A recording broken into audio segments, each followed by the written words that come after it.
kumpi buli w'oyita naddala mu bibuga amaaso gaggukira ku masundiro g'amafuta ag'enjawulo nga n'agamu gali mu bifo omukuŋŋaanira abantu abangi.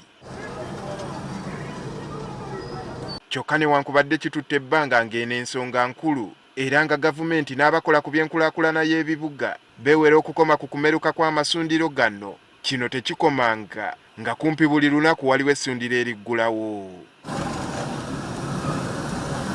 Akulira akakiiko akavunanyizibwa ku kuteekerateekera ebibuga mu ggwanga amandangabirano ka National Physical Planning Board obuzibu abutadde ku bulagajjavu n'obuteefiirayo eri abo abakola ku kuteekesa amateeka mu nkola. It is overwhelming and it's a matter of non-compliance from the developer's side but also from the regulator's side. So the only solution in that case is if such petrol stations don't have approvals, they should be demolished. Ono agamba nti waliwo n'enkola y'abakulembeze abali ku ludda lwa bannabyabufuzi abalinnya mu nteekateeka z'okugogola ebibuga naddala nga waliwo ekizimbe ekimenyebwa ekittattana enteekateeka zonna. We need to have a coordinated effort to make these things happen. Otherwise, one entity alone is not going to do it because developers have been used to doing things on their own for a long period of time. Ono kati ayagala wabeerewo eddoboozi eri awamu ku nsonga eno ekizibu kino bwe kiba kyakunogerwa ddagala. That the technical people should work closely with the political people. The political leaders have the people power, the voters. The technical leaders have the expertise. If the two don't work together, it's going to be a failure at the local government level. Mu buufu buno agamba nti amaanyi gasaanidde okuteekebwa ku bibuga ebikyakula okwewala okukola ensobi ezirabikiddemu ebyo ebyakula. Naye waliwo ebitundu oba ebibuga ebitannaba kufuna akatogo k'amaanyi nnyo.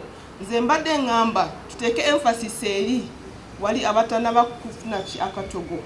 Tuleme okubeera nnyo nga tuli sitaaka muno mu katogo kaffe. Okwongera okunyweza enkola yaabwe ey'emirimu bategese olukuŋŋaana lw'abateekerateekera ebibuga olusookedde ddala ng'amakulu kusala ntotto ku butya bwe bajja okutambuza emirimu gyabwe.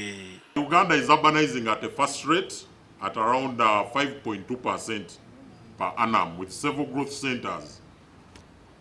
This urbanization is often unplanned, resulting into cluttered growth. Most of our cities are growing organically without following the clear procedures of physical planning. Bagamba nti omulimu gwabwe gubadde gususse okufuuka ekisekererwa nga buli omu agwerimbikamu nga kino kyakubayamba okwekuba mu ttooki. We've been having quacks, substandard physical planning going on because there are people who are imposing themselves as professional physical planners and they are not. So for us this is very key that we have this body.